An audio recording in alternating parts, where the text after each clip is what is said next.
오늘도 매일 기도에 접속해 주신 성도님들을 환영하고 축복합니다. 주님의 은혜가 여러분 모두에게 함께하길 간절히 소망합니다.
저는 절제동산 한태수 목사입니다. 오늘 우리가 함께 묵상을 나누고 기도할 때에 우리를 향한 하나님의 음성을 듣는 귀한 시간 되길 간절히 소망합니다. 오늘 우리에게 주시는 하나님의 말씀은 사도행전 9장 1절에서 43절입니다. 드라마 바이블을 통해 말씀을 묵상하겠습니다. 사울이 주의 제자들에 대하여 여전히 위협과 살기가 등등하여 대제사장에게 가서 다메섹 여러 회당에 가져갈 공문을 청하니, 이는 만일 그 도를 따르는 사람을 만나면 남녀를 막론하고 결박하여 예루살렘으로 잡아오려 함이라. 사울이 길을 가다가 다메섹에 가까이 이르더니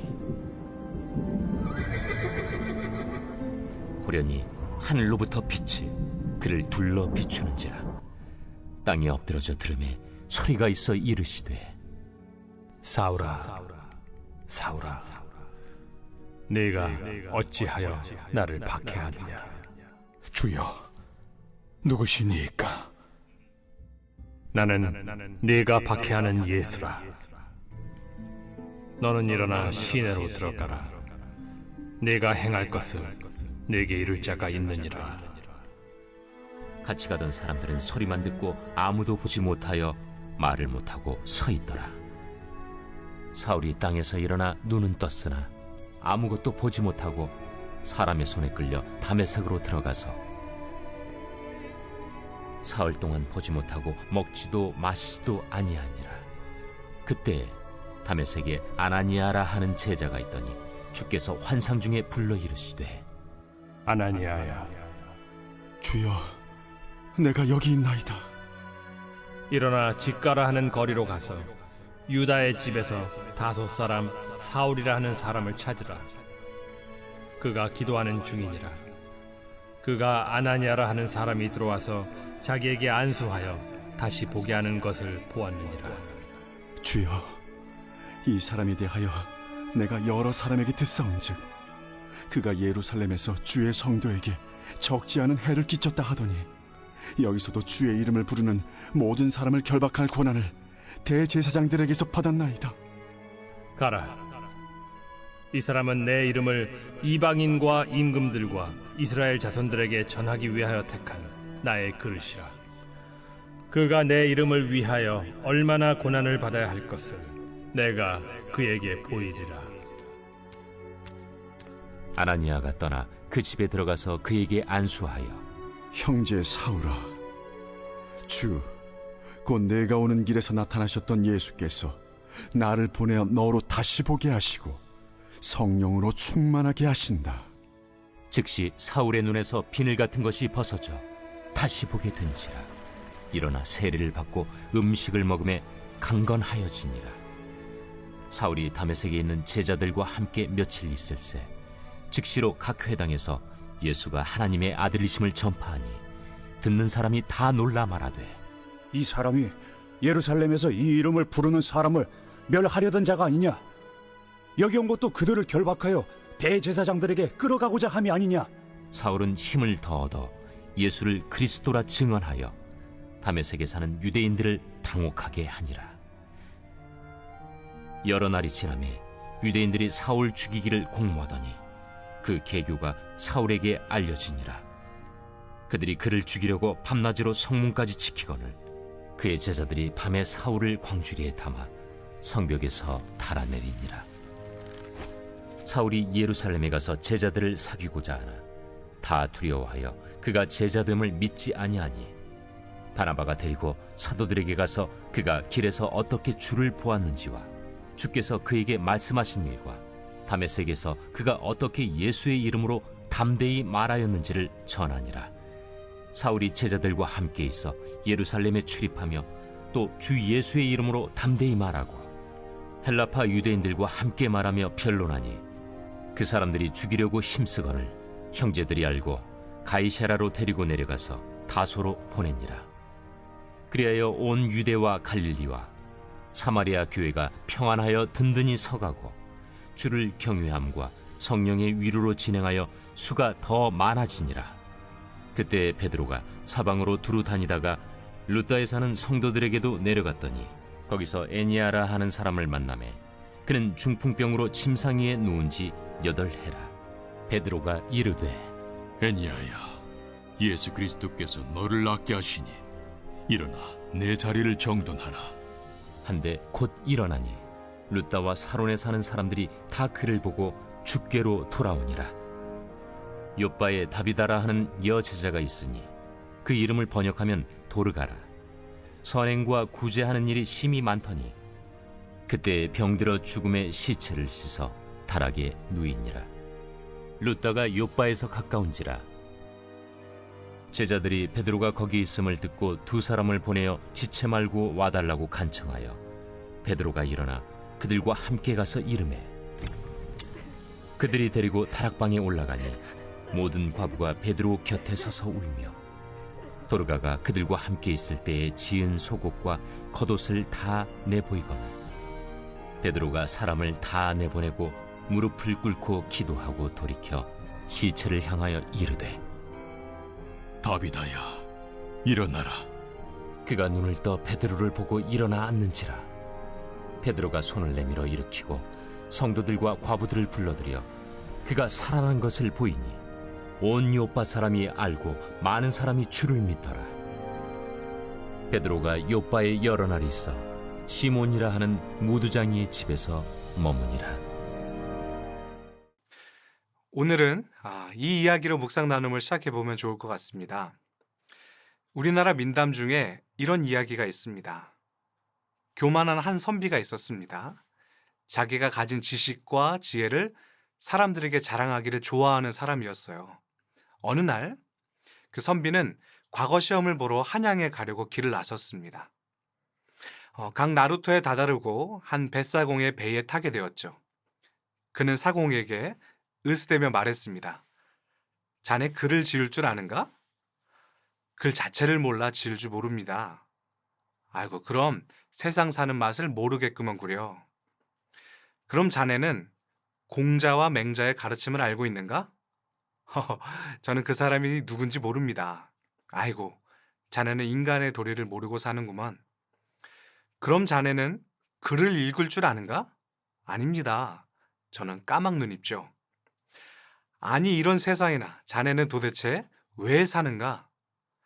이때 사공의 배가 갑자기 암초에 부딪혀 물이 새기 시작했습니다. 사공은 느긋했지만 선비는 다급해졌죠. 이번에는 반대로 사공이 선비에게 물었습니다. 선비님, 헤엄칠 줄 아시지요? 당황하며 선비는 이렇게 대답했죠. 아니, 난 헤엄칠 줄 모르네. 그럼 선비님은 죽은 목숨이나 마찬가지입니다. 아니, 선비님은 그 나이에 때까지 뭐하고 살았습니까? 말씀을 시작하며 이 이야기를 여러분과 나눈 이유가 있습니다.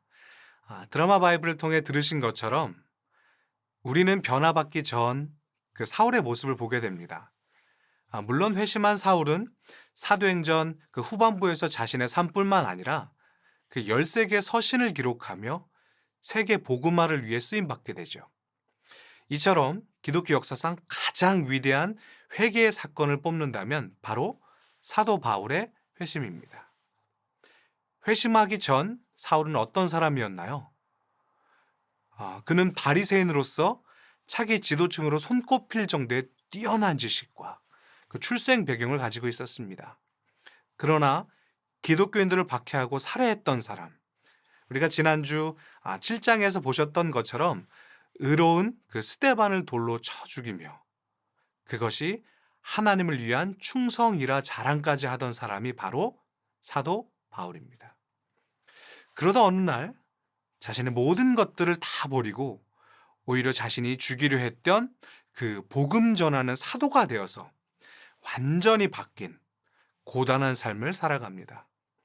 다메섹 도상에서 박해하던 예수님을 만나 새롭게 거듭난 그의 삶은 복음을 전하는 그 전도자의 삶으로 바뀌어서 아시아 전역을 돌며 전도 여행을 이어가지요. 저는 성경을 통해서 그려지는 그 사도 바울의 모습을 보면서 이것은 오직 그 하나님의 은혜로밖에 설명될 수 없다는 것을 다시금 깨닫습니다. 바리새인이었던 그였지만 그 지식과 율법으로는 정말 남부럽거나 정말 뒤처지지 않는 사람이었지만 사실 그는 얕은 강가에서 헤엄쳐 나올 수도 없는 무능력한 사람이었죠. 하지만 다메섹 도상에서 정말 예수님을 만남으로써 새로운 삶을 살게 되는 전환점을 맞이합니다. 사울에서 바울로 변화된 것이죠. 여러분께 질문 한 가지 하겠습니다. 여러분, 바울의 이름의 뜻을 알고 계십니까? 이는 작다라는 뜻입니다.